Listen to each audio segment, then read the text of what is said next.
Good morning to you all. My name is John Woodruff and I'm Business Support Manager here at Hertfordshire Chamber of Commerce. And say a very warm welcome to you all to our latest webinar on an ongoing series when we're looking at various countries overseas and helping Herts companies and indeed Bedfordshire today, which I'll mention in a second, to export. And we have experts at the other end. And I'm delighted to be joined by two speakers from Dubai today who I'll be introducing to very shortly.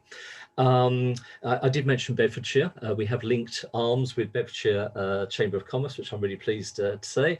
And indeed, good morning to you, Jabeen, and various Bedfordshire Chamber of Commerce members as well, who I know are joining us.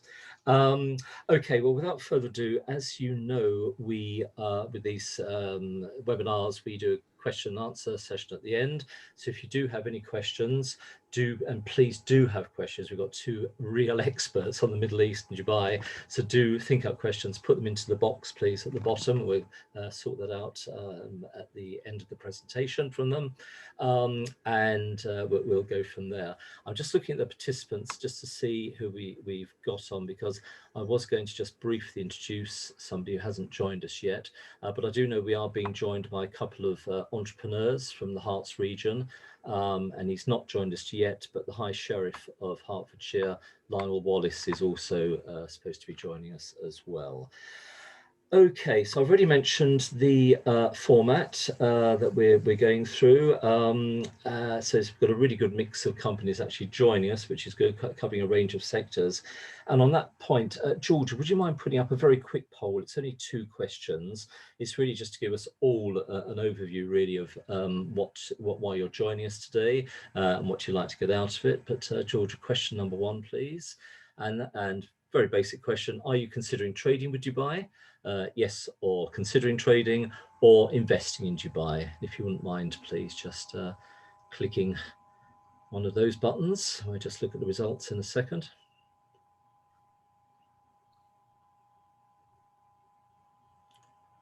Smashing. So great. So a third of you already are, and I know some of the companies who are already doing so.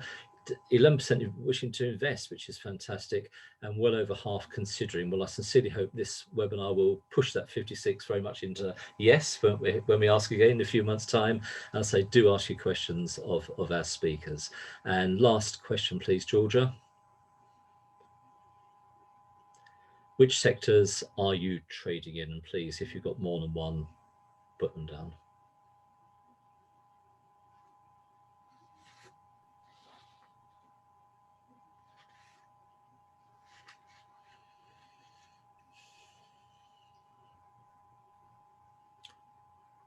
Okay, and oops, just got a question up there. Can't get rid of the question. Sorry, the question's popped up and I can't move the thing. Here we go. Right. Okay. Oh, so crikey, 44% of you. It's the highest one on other. That'd been very interesting to hear from you a bit later as to what you're actually doing. Oil and gas, 11%. Wow. Food and drink and healthcare, pharmaceuticals, which I think, and financial services, which is right up our speaker's street. So that's fantastic. Thank you, Georgia. Brilliant. Okay. Well, without further ado, let me introduce our 2 speakers today. John Martin St. Valerie, who is an award-winning foreign investment specialist with well over 23 years in the Middle East. I did about 3 years in my career. He founded, built and sold a leading company which deals with formation and restructuring of firms, which is called Links Group.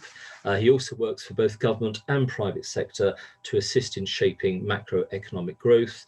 And John is chair and CEO, and I think founder as well, of the British business group Dubai and Northern Emirates. So good morning to you, or good afternoon, John.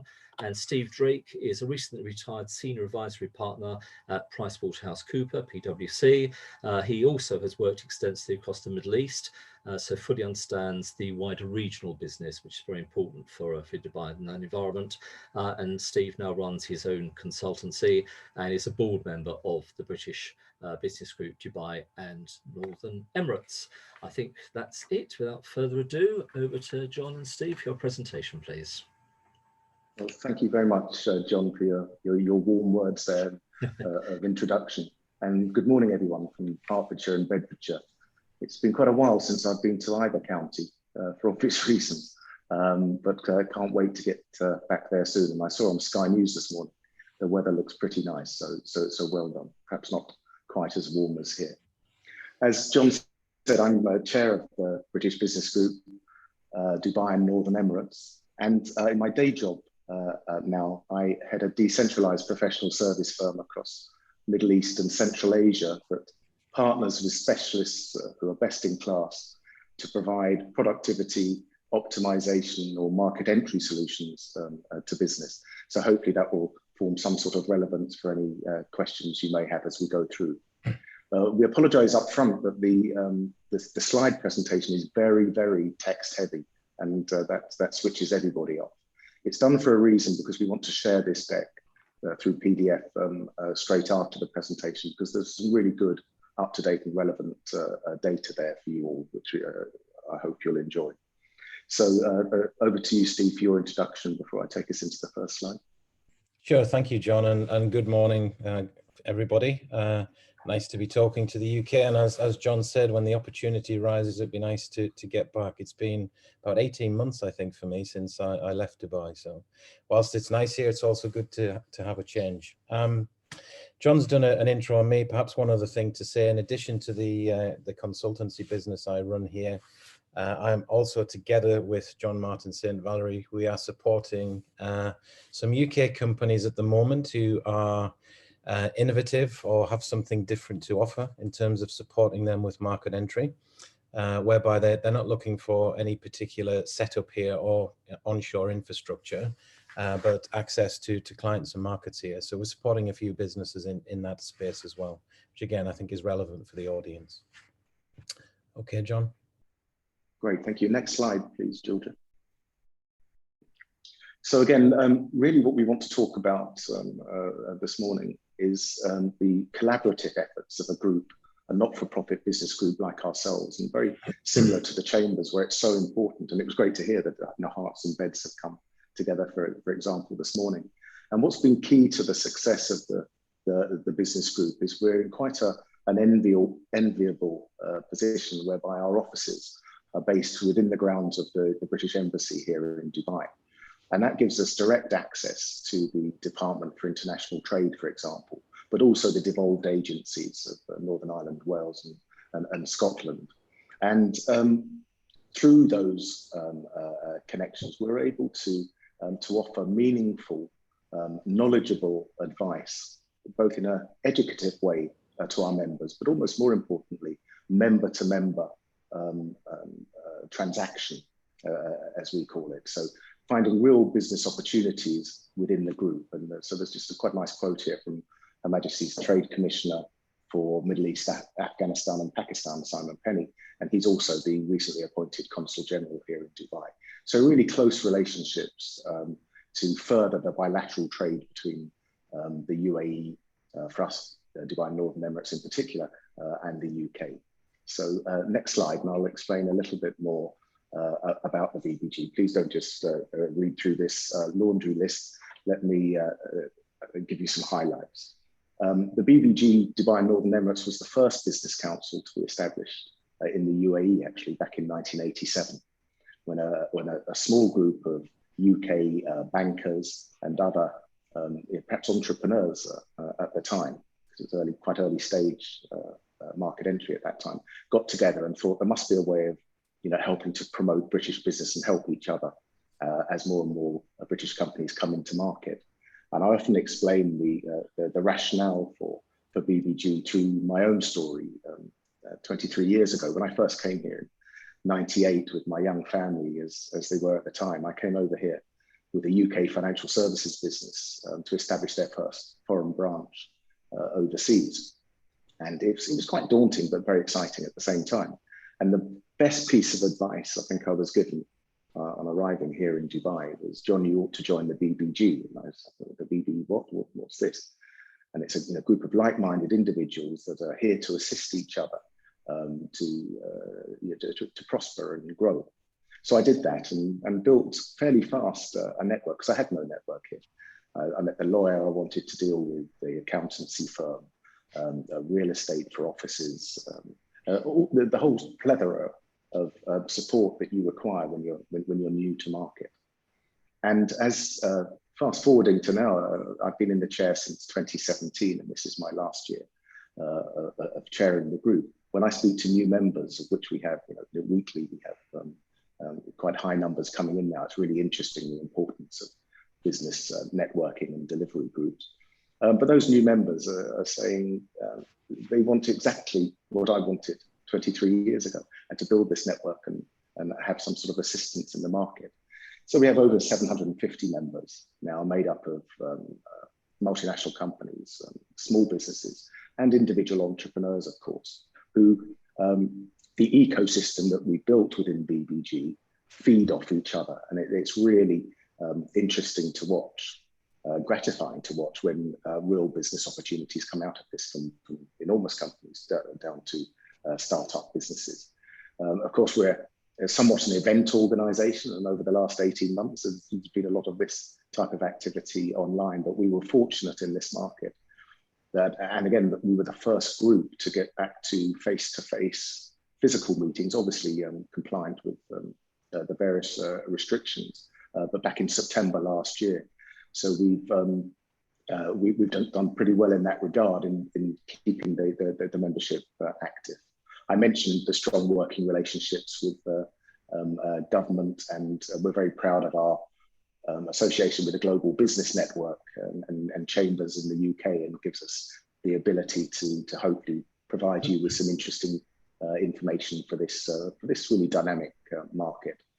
And you'll see at the bottom there that is my favourite point there, that we have the hearts and minds of the British business and expat community, and so we have a great social following as well.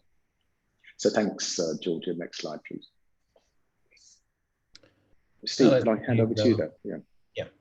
Let's give you some facts and figures, and maybe a little bit more background. Don't know to what extent people know or understand the Middle East, but Dubai is one of 7 emirates, which you could compare to counties, I guess. There are 7 emirates in the UAE, of which Abu Dhabi is the capital. But I think in terms of global footprint and perhaps global fame through building the biggest, the brightest, the furthest, whatever it happens to be, then Dubai has been able to kind of catapult its name and its image quite globally. But it is one of 7 emirates, and as I say, Abu Dhabi is the capital here in the UAE. And then the UAE itself is part of a 6-member council referred to as the GCC. And the GCC is the Gulf Cooperation Council, which includes Saudi Arabia, Oman, Qatar, Kuwait, and Bahrain. And when you look at that as a trading bloc, so they are a trading bloc. Saudi Arabia accounts for about 50% of GDP of that group. And then the UAE would account for about, I think, 25% of that. So those 2 territories are obviously very large in terms of the GCC trading bloc. But the ties with the UK from the UAE has been historic. Prior to the establishment of the Emirates in 1971, the UAE was a British protectorate. And therefore, there's always been strong links between the ruling families here and Her Majesty and the government in the UK, dating back to those days. And therefore, it's always been a strong export market, as you can see. So in UK terms, the UAE is the 20th largest globally, which, given its relative size, is pretty impressive. It's not a huge market here by any stretch of the imagination. But when you add in Saudi Arabia to that, and you look at the GCC statistics, you can see that catapults the region to the 3rd largest. A lot of that is government to government, and quite a few government to government initiatives, particularly in Saudi Arabia. But not just that, as you can see, there's 5,000 British companies operating here in the UAE, and they're not necessarily a full sample. So what I mean by that, there's a lot of businesses here that would not be British that are run by British expats. And there are a lot of British expats who have come here to set up their own businesses. So although they not be maybe British companies, they are run by British expats. And we have an increasingly growing entrepreneur and startup sector here. And certainly over the last 6 months, we've seen a lot of individuals, not just from the UK, but from various parts of the world, coming to Dubai to set up their businesses, given other events and circumstances that are happening around the world. So very strong ties with the UK. It says around 100,000 UK nationals. I thought the number was higher than that, but even still, we're very significantly represented population of expats living in the UAE, and in fact in the wider GCC, and historically been very much a tourist and a trade destination for visitors. But just on those statistics, in terms of the population here, the UAE is a little different to most territories in that around 80% of the population in the UAE are expats. Only 20% are indigenous locals or nationals, as they're called here, Emiratis. So in terms of the population mix, and therefore the economy itself, which I'll come on to, it's actually quite diverse, very diverse. If we can move on, Georgia. So in terms of some of the strengths of the UAE, and in particular Dubai, geographically very well situated. It links east to west very well. And there's probably no better example than that than Emirates Airlines, which arguably, depending on which statistics you use, could say is now the largest airline in the world. But in terms of geographic footprint and the ability to route traffic, whether that be leisure or business traffic, then Dubai is very, very well situated for that. As I said already, a large expat population here, which means for businesses that are looking to trade with the UAE, there are many nationalities based here who you'll already be trading with, and therefore the kind of products that you'd be selling into other markets are equally relevant here as well. And it's very diverse in that regard. In terms of outward flow, so it's not just all inward. The UAE has been investing quite significantly in the UK. Very recently, there was a deal struck with one of the sovereign wealth funds in Abu Dhabi, called Mubadala, which was an investment into life sciences in the UK, and that was a pretty significant ticket size. In terms of trade, and we'll come on in subsequent slides as to how you set up here and how easy or difficult that is, but it's quite a liberal trade regime. You can quite literally turn up in Dubai one day and set yourself up and start operating the next. Well, it might take more than a few days to achieve that, but you can do that, which is not necessarily the case in all territories, and certainly not the case in some of the GCC countries. Yeah. Okay, thank you, Georgia. In terms of some other things, for the rest of the GCC, as I've said, they are a trade bloc and they do trade between each other. But what we tend to find is because of the relative ease of trading in the UAE, many overseas companies who want access to the Middle East would do that via Dubai in particular, and use Dubai as a bridgehead for the rest of the region, either directly or after building some presence and reputation here. And quite often a lot of overseas multinationals will headquarter their businesses here in Dubai, but many of their teams will work and operate in other territories around the GCC. But the ease of trade, the ease of doing business, and also the ease of living in Dubai makes it very, very attractive for that. And hence it is also a re-export market. So we have several ports here. Dubai World, you may well have heard of, is a big port operator. And there is significant commercial trade comes in either for re-export into the GCC or typically through to territories such as Asia.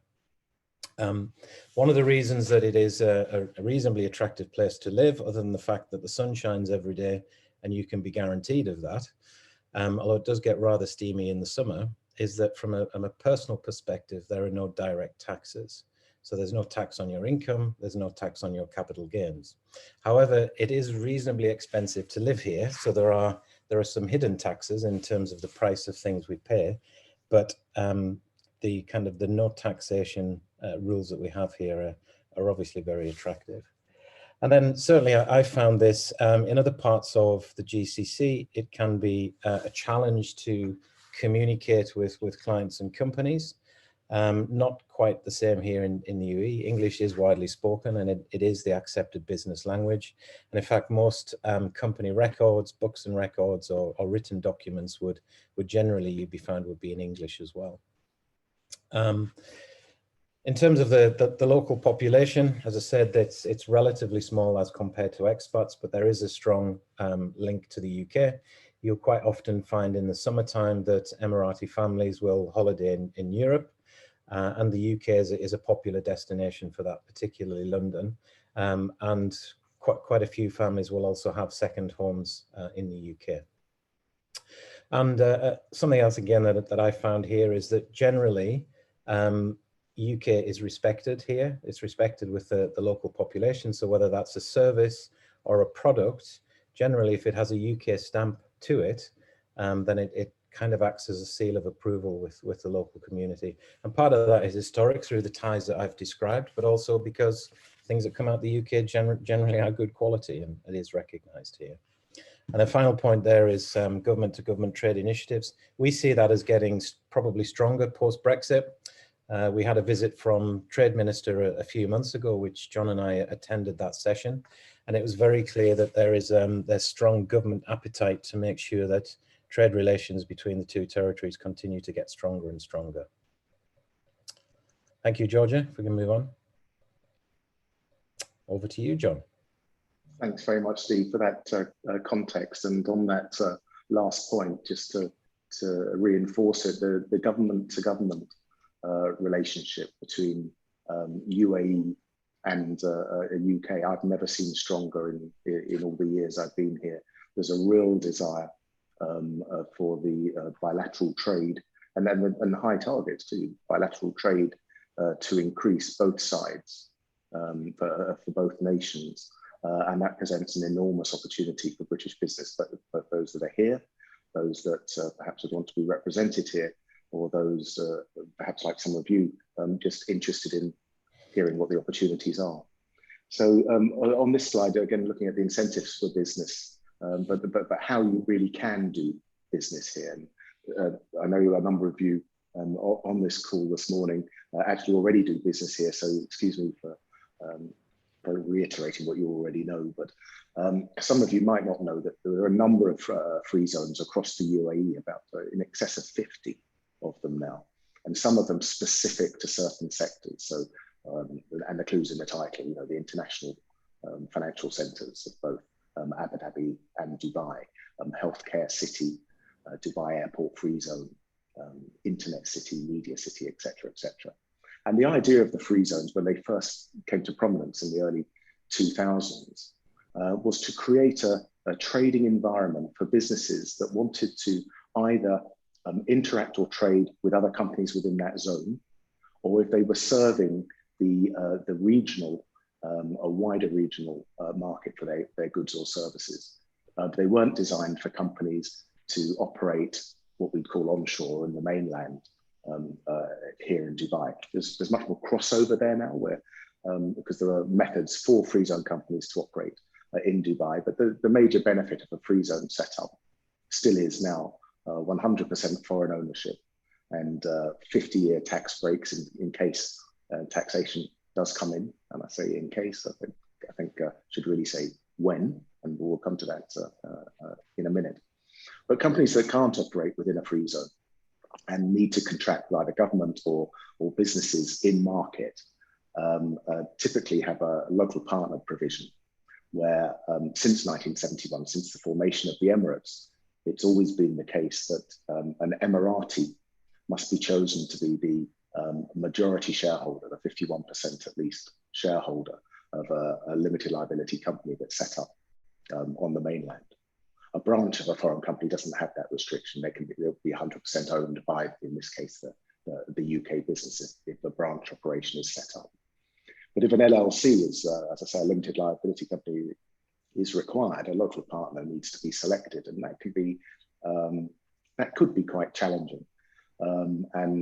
So back in 2003, it was actually my former business that established or pioneered the corporate nominee system that still exists today. And that means you select a local company to be your equity partner or shareholder in the mainland business rather than an individual. And there are many reasons why that mitigates your risks, such as the risk of an individual dying, for example. The company can't die. It needs to have successive shareholders and directors, but the company still exists. Or a local individual perhaps changing their mind about the operation and taking control of the majority share that they hold in their own name. So that can be sort of fraught with difficulty, but any business coming into the market now, and there are many providers of the corporate nominee arrangement, if you do have to have local participation, then we would suggest that's the way to do it. Of course, it's absolutely, well, it's very important to engage with the Emirati community within your business, but you can divorce the ownership of your business from commercial arrangements. So that would be a piece of advice that we'd offer. The other way to enter the market, rather than just, and this is particularly relevant perhaps to exporters, rather than businesses that want to be in market to trade and apply their services, is third-party representation. It's obviously something Steve and I do in our day jobs, but there are other ways to access the market whereby companies that don't necessarily need boots on the ground in the first instance, because to get it wrong can be quite expensive to unwind. So to have third-party representation on the ground to get your product or services some traction, then perhaps decide to come in yourself. There's, as Steve mentioned, from a taxation perspective, we only have VAT, sales tax in this market, and that's levied at 5%.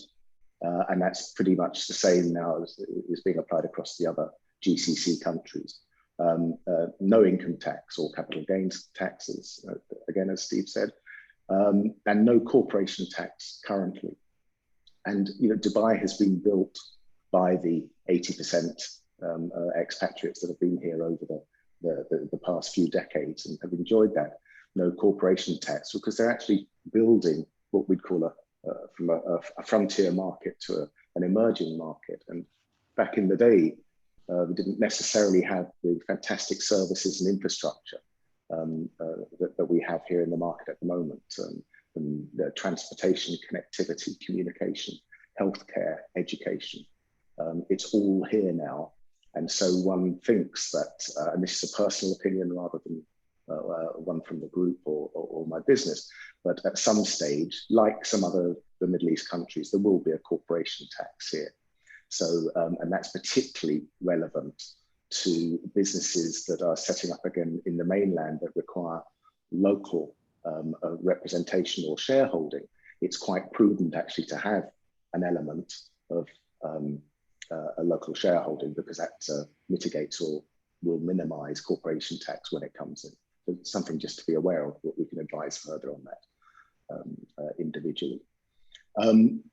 And as it says there, the regulatory regimes depend on the corporate setup and nature of the business. I think, again, when I first came here those years ago, it's exactly the same now, that almost everyone's an expert when you arrive in town. So I think it's prudent to speak to an expert company before you get here, obviously, rather than just take general advice. So next slide, please. And it's back to you, Steve, I think. Thanks, John.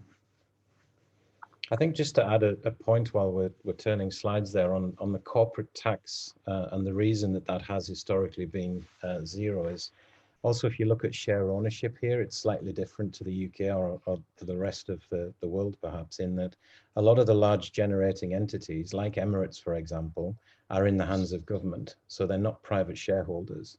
And obviously that revenue generation goes into the government coffers. And that's been another reason that we've had zero corporate tax.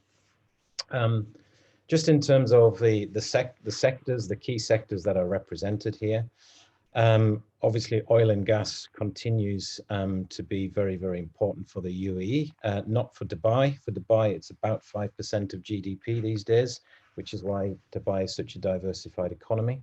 But the UAE in its entirety still generates something in the region of 4 million barrels a day. So it's quite crucial to the economy and will continue to be so. As a result of that, a lot of the major oilfield services global businesses are headquartered here.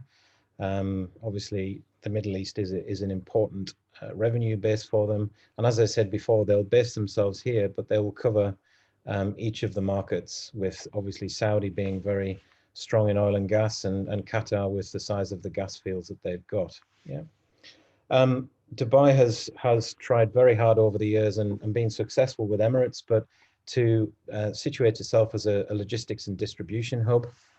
So as I said before, there is a lot of trade that comes in and out of Dubai, and therefore a lot of the businesses that have come here and centered themselves here are in that logistics field, both for the region but also more broadly.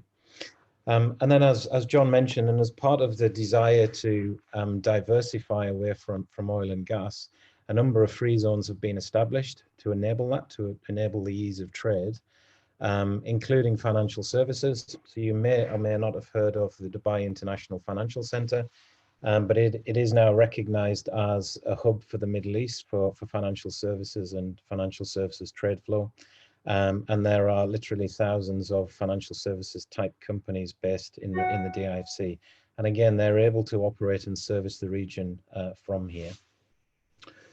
Real estate has been very strong, going through a bit of a tough time at the moment, but real estate in Dubai is generally regarded as a safe haven for the rest of the region. Where there has been trouble or difficulties elsewhere, the Arab world do like to invest into property, and they do in the UK as well, and other European territories, but they also invest quite heavily into real estate market here. And therefore, it's been quite prominent in fueling growth in the economy over the last, say, 15 years.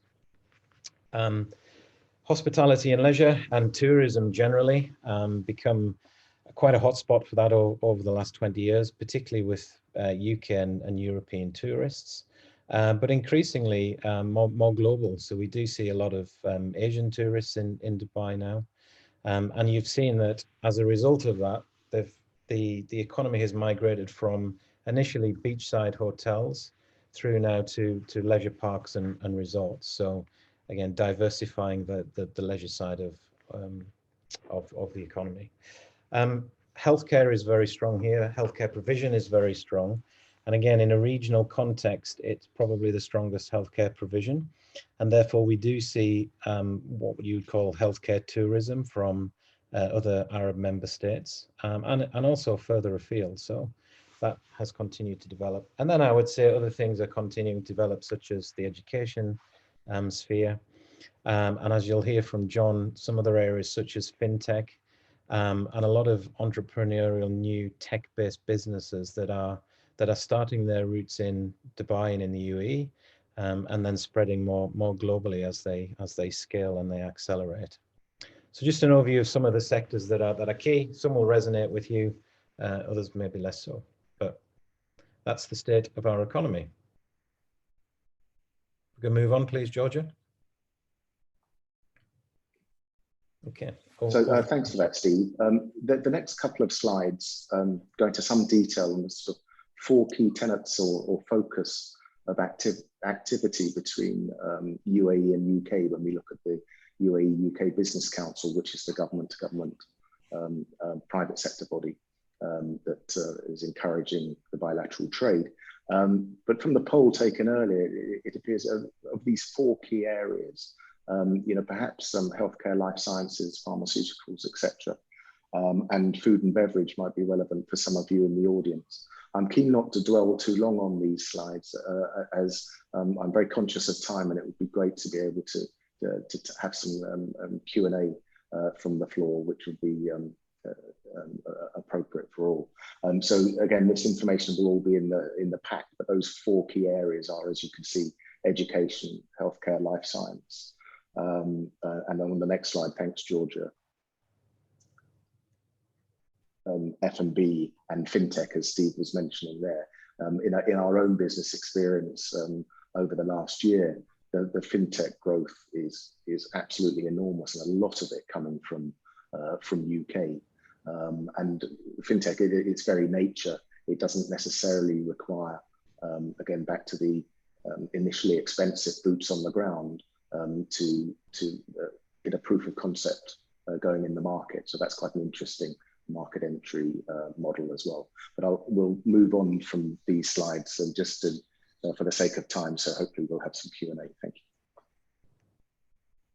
Yeah, and I think John Woodruff, given where we are with time, perhaps we could move into Q&A now. Again, this information is there. It's much more general information in terms of visas and tourists. But as I've said, as a general overview, getting to Dubai and setting up and operating in Dubai is relatively straightforward.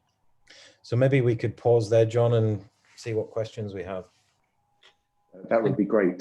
John, from the chamber, will you be moderating the questions, or should we just take them as they arrive? Yeah, that's fine. I'm more than happy. We've actually only got, unfortunately, at the moment, only one question. So people, please do ask. Well, I'm just looking down to see if any more have come in, but I can't see any. Anyway, the first question is from, sorry, thank you so much for that. I told you they were experts, and that certainly was. That's absolutely fantastic. I love VAT at 5% and no other taxes. That sounds good to me. But Bob Gorgani, do you want to come on and ask your question? That might be the best thing. Are you still with us? I see you're there. Yes, hi. Yeah, Bob, over to you. Hi. So I've sort of patented an international patent on an eye drop applicator. So this is what it looks like. Allows you to put eye drops in your eyes easily. It's been well taken by the sort of UK markets. It's been launched in Boots this month, and it's going quite well. It's been selling on Amazon for over a year with pretty much 5-star reviews, apart from a few where people don't read the instructions. But we're also recruited an optical distributor in the UK that's distributing to opticians, and then have spoken to Alliance Healthcare. We're just going through a process of getting a listing with Alliance Healthcare as well to cater for the independent pharmacy sector. So really my question is, how do I replicate that formula in UAE?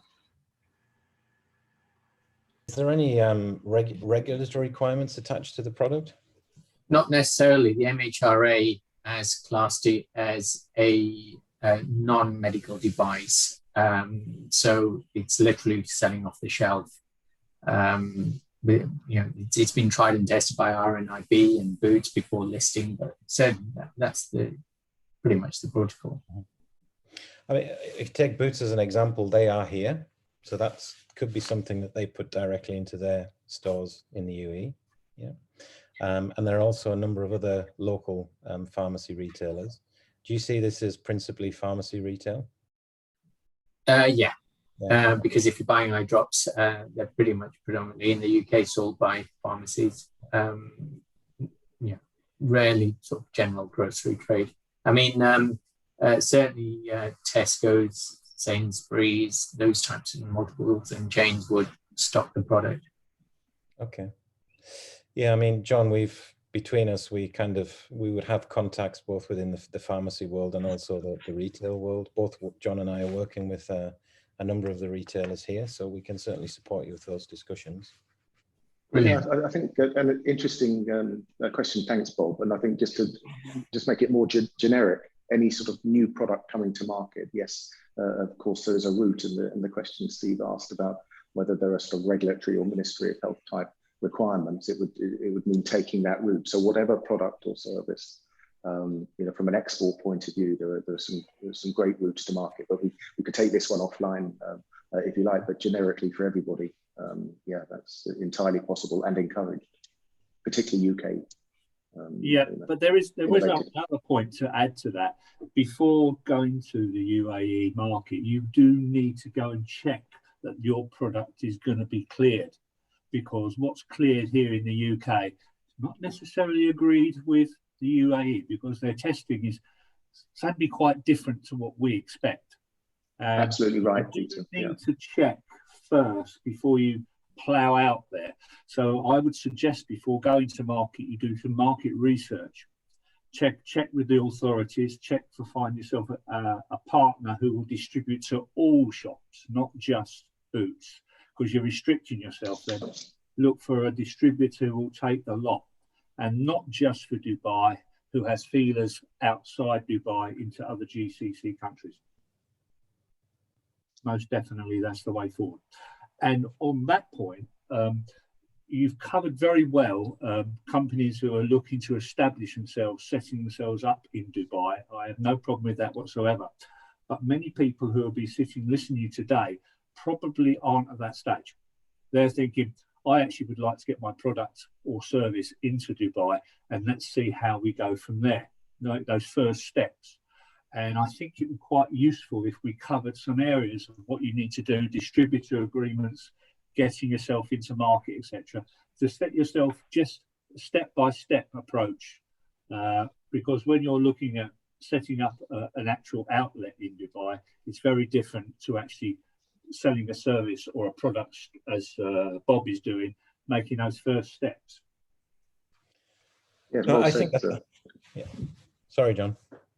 No, that was it. I just wondered if there were any other questions from the floor, because I'm very conscious of time. Yes, John. we have. Yes, thanks very much to both Bob and Peter there for that. I see that Prolongevity Phillips, you've come on screen. Do you want to ask your question? So I introduced you as Prolongevity Phillips, which is a great name. So go along with Prolongevity part. And I must really say, he says, I call myself the pharmacist who gave up drugs. So there we go. Over to you. Yeah. So I am a community pharmacist. We built up a £10 million pharmacy group in the UK, which I've divested the majority of it. And I'm now investing time and effort in Prolongevity, which is a lifestyle based approach to extending healthy life expectancy. And particularly we focus on pre-diabetes and diabetes, but other associated diseases.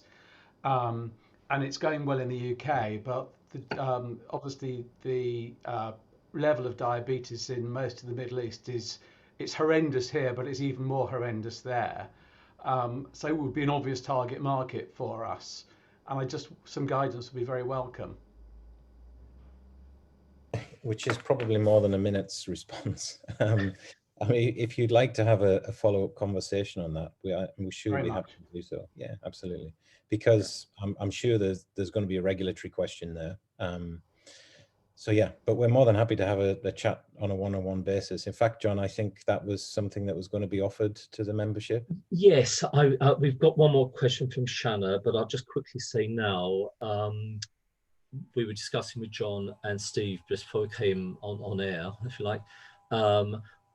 They're more than happy to do sort of a half a day, but we'll look at dates in diaries, obviously, do a half a day sort of open forum, doctor surgery, if you like, when people can ask some questions. But of course, you can approach both you, John, and Steve direct as well. So, but we'll put that out on the events page.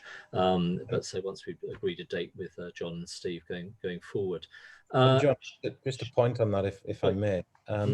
For folks who do want to do that, it might be helpful to get some information in advance. So if we need to do a little bit of research, we've got time to be able to do that. Yeah, good idea. And then you can also cover the points which Peter mentioned as well on that side of things, which would be great. So we can't do everything in a half-hour slot, really.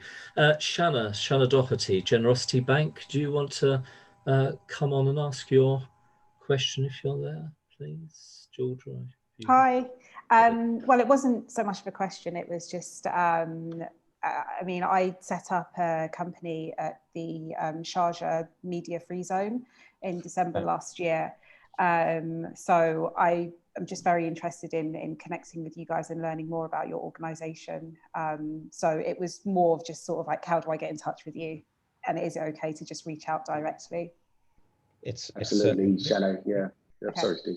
Yeah, be delighted to, and congrats on setting it up. What is Generosity Bank? Well, the company Generosity Bank is not out here. Is in the UK.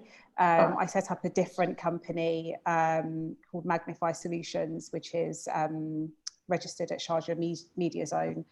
So I wear a couple of different hats. They're two completely different businesses. Right. Okay.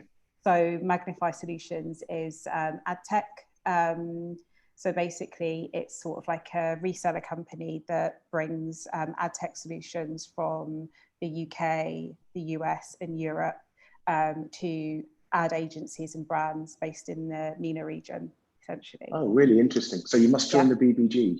Yes, definitely. So reach out, please. Will do. Okay, brilliant. So we've got you a member there. So do we get a not a discount? What's it called? Some commission for that as well. On the, just very brief before we finish off, on the chat page, I see there is a raise hand. I don't know if people could just push raise hand if you're interested in the one-to-one surgery, if you like, so I'm calling it, with John and Steve. Would anyone mind just sort of pushing that? We'll just see what sort of response we get, and we can go ahead with that. Can you do that quite easily, or are we getting the results up? Georgia, can you help here? Is there a...